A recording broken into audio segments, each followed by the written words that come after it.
Hi and welcome to MomDas Life Handmade and welcome to Saw Stash October 2019. This is an open collaboration where every month on a fixed date and time we bring us our projects and share it with everybody.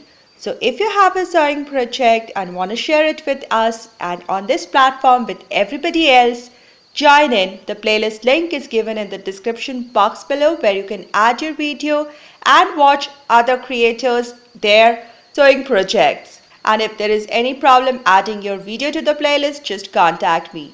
Thank you each and everyone who has joined in this collaboration and all the visitors to this collaboration.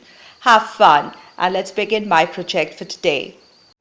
First I took all my stash of fabrics and laid them on the floor, and I then stacked them according to the shades of colors like you see here. Greens, some neutral colors, oranges, reds. So basically to get an idea of how much fabric scraps do I have in which color. I chose a combination of whites and greens, lights and dark, and laid them all flat to get an idea of how much fabric would I need. And this is approximate. I'll take a little more fabric to start with. I'll lay them flat, and things that are like crushed, I'll iron them before cutting them into squares. Here is my stack of approximately 5.5 inch by 5.5 inch square. Squares are the best shapes for doing this kind of projects because there is least amount of wastage of fabric. Most of the fabric get used up, and this is I showed you in the beginning of the project I used so many irregular shaped fabric scraps, and this is the wastage or the leftover material. And this is leftover because one piece is like a border and this is a piece which is not sufficient. Very small pieces are left, hardly anything, so very less wastage. And these are about 75 squares. I took out neat squares, and in some places where the fabric was less I did not hitch to join pieces together. After the whole project is made, one can hardly notice that there is a joint somewhere. So I joined two pieces together to make my square. So there are more such pieces. Here's one more. See how many joints, but one will hardly notice in the final project. Next, I arranged all my pieces on my dining table just to make sure that I'm not in short of the pieces. And as you see, there is an extra row. This will all get used up because there is no there will be extra fabric will be taken up for the seams, so it will all fit together. You always need some extra pieces for the seam allowances. This much would go for seam allowance every time. I started with 75 square pieces of 5.5 inches, and I tried to put them on this table, trying to form a pattern with this, trying to evenly distribute the patterns together. And I'm left with 3 extra pieces. I'll use them later if the length is required, more length is required. So I've just decided a pattern, and it's evenly distribution of the various shades of greens and whites. Now to begin stitching, I'm going to stitch the right sides facing each other, and I'm going to stitch along this line. For this piece, bring it back to the table. Again, stitch out this piece with this piece along this line and bring it back to the table. So similarly, I'll finish all the rows. So first row, second row, third row. Now see, I've joined these here along this edge, and I've kept them in sequence so that I don't forget them. And now I'll open them all, and that's the reason why I did not cut the strings in between. And now I'll stitch along this line, the two adjoining pieces along this line.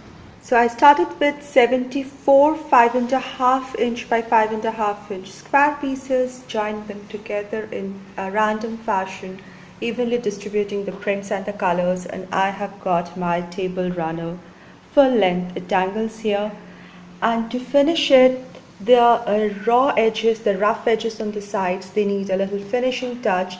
So I'm using this fabric again from my stash. It's a cotton fabric with a light self print, white print over off-white, and I'm going to make strips out of this, and I'm going to use them here to add a little border to finish the edges. Here is the wrong side of my runner, and I have added 2.5 inches wide border all around it, and this is the back side. As you see, the hemline everywhere, and then I lay it flat over a backing fabric. It's a thin muslin kind of fabric, and I've cut out the same dimensions as that of my table runner, and these are the wrong sides outside, that is the right sides facing in. Now I'm going to go stitching around the border, the length, the one width, and again one length, 3 sides. Turn it all around and stitch it again so that it becomes a double layered runner. And when I turn it around, the right sides will come out. I've stitched the 3 sides with a lining at the back. Now I'm going to turn this whole thing inside out.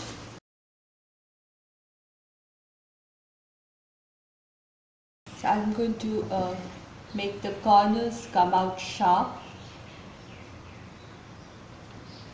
One can poke in a little bit of needle or a skewer to get that sharp, crisp end.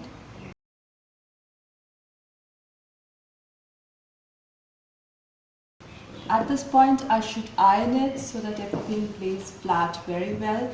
And then the one end which is open, I'll close it. I'll just fold it in like this and do a top stitch over this line. After closing this end, I'll put everything down flat, iron it, and then do a top stitch about 1/4 of an inch inside all around the edge, so that everything becomes unified and lays down flat very neatly and looks very neat and professional.